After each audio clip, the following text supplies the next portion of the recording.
ಇವಾಗ insurance claim ಆಗಿಲ್ಲ 2 ತಿಂಗಳಿಂದ ಬಜಾಜ್ ಫೈನಾನ್ಸ್ ಅವನು ಅಂತಾನೆ ಹೆಂಗ್ ನೀ ಇನ್ಶೂರೆನ್ಸ್ ಕ್ಲೈಮ್ ಮಾಡ್ಕತಿಯಾ ಮಾಡ್ಕೋ ಲೋನ್ ಕಟ್ಬಿಟ್ಟೇನೆ ನೀನು ಇನ್ಶೂರೆನ್ಸ್ ಕ್ಲೈಮ್ ಮಾಡ್ಕೋಬೇಕು ಅದು ಹೆಂಗ್ ಮಾಡ್ಕೊಬಿಡ್ತೀಯ ನಾನು ನೋಡೇ ಬಿಡ್ತೀನಿ ಅಂತ ನಮಗೆ ನಿಜವಾಗ್ಲೂ ಟ್ರಾಫಿಕ್ ಪೊಲೀಸ್ಗಳಿಂದನೇ ಒಂದು ಸ್ವಲ್ಪ ತೊಂದರೆ ಆಗ್ತಾ ಇರೋದು. ಹಾಗಾದ್ರೆ ಅವ್ರಿಗೊಂದು ರೂಲ್ಸು ನಮಗೊಂದು ರೂಲ್ಸಾ? ನಾವೆಲ್ಲ ಜೀವನ ಮಾಡೋಕ್ಕೆ ಗಾಡಿ ತೊಗೊಂಡಿಲ್ವಾ?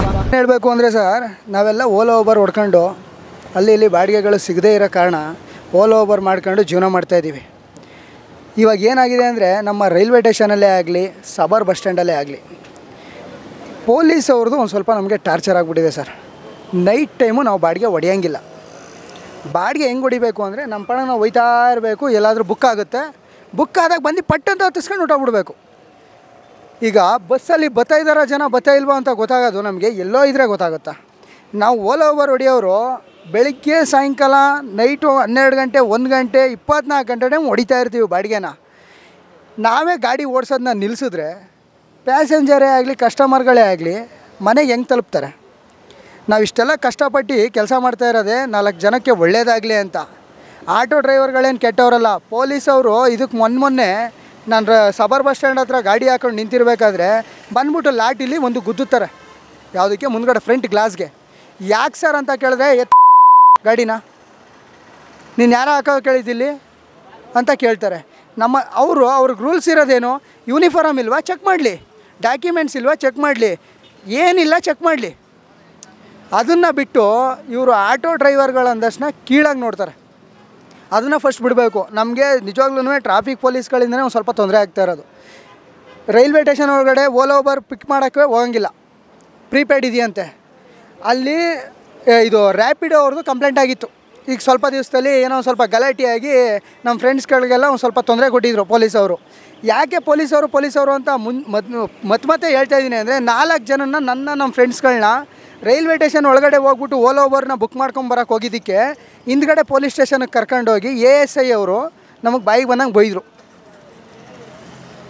ಬಾಯಿಗೆ ಏನೇನು ಬತ್ತೆ ಅದನ್ನೆಲ್ಲ ಮಾತಾಡಿದ್ರು. ಏನಕ್ಕೆ ಬರ್ತೀರಾ ನೀವು ಹಂಗೆ ಹಿಂಗೆ ಅಂತ.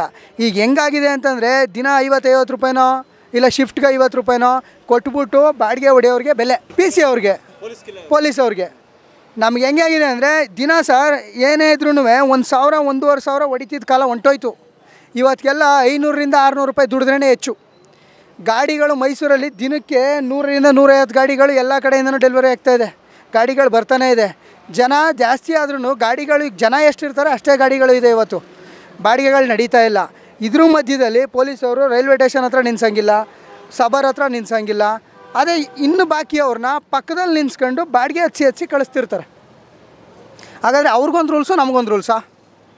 ನಾವೆಲ್ಲ ಜೀವನ ಮಾಡೋಕ್ಕೆ ಗಾಡಿ ತೊಗೊಂಡಿಲ್ವಾ?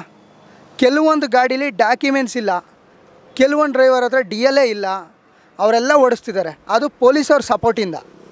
ಆದರೆ ನಾವೇನಾದ್ರೂ ಒಂದು ಓಲಾ ಊಬರ್ ಬುಕ್ ಆಯಿತು ಅಂದರೆ ರೈಲ್ವೆ ಸ್ಟೇಷನ್ ಒಳಗಡೆ ಹೋದರೆ ನಾಯಿ ಅಟ್ಟಂಗೆ ಅಟ್ಟಂತಾರೆ ನಮ್ಮನ್ನ ಆಚೆಗೆ, ನಡ್ರಿ ಆಚೆ ಅಂತಾರೆ.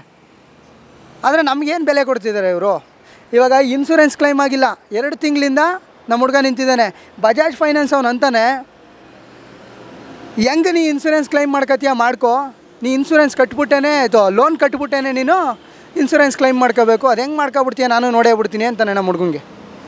ಇದಕ್ಕೆ ಲೋನ್ ಅವನು ಬಜಾಜ್ ಲೋನ್ ಅವನು. ಇದಕ್ಕೇನೆ ಇದಕ್ಕೊಂದು ನ್ಯಾಯ ಸಿಗಬೇಕು ಅಂತ ನಮ್ಮ ಅಧ್ಯಕ್ಷರು ನಮ್ಮ ಉಪಾಧ್ಯಕ್ಷರನ್ನ ಎಲ್ಲ ಕರ್ಕೊಂಡು ನಾವೊಂದು 20-30 ಜನ ಹುಡುಗರೆಲ್ಲ ಬಂದಿದ್ದೀವಿ.